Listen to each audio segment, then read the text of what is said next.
I know you're not one to reminisce on things, but we are like here casually talking about, fights at the White House, this and that. But have you had a second to sit down and just kind of think like we're actually going to host an event, promote an event at the White House? Yeah.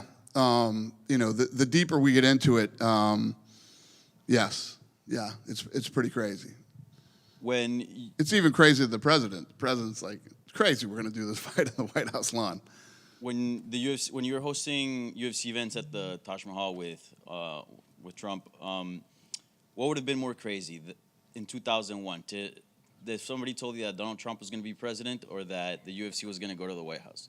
Both. I've been doing a lot of interviews this week with like big mainstream outlets, and I was talking about it yesterday. They say, could you have ever imagined? Well, no. I mean, you don't ever.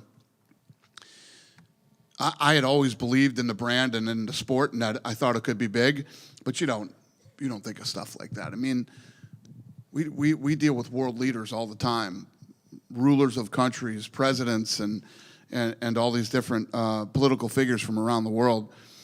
It's pretty crazy what the sport of fighting will get you in the middle of. And obviously, politics is very polarizing.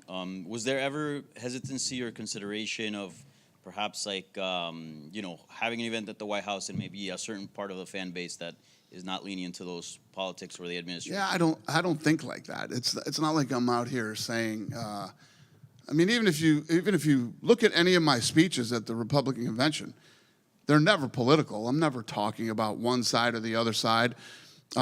This guy is a very good friend of mine, and that's it.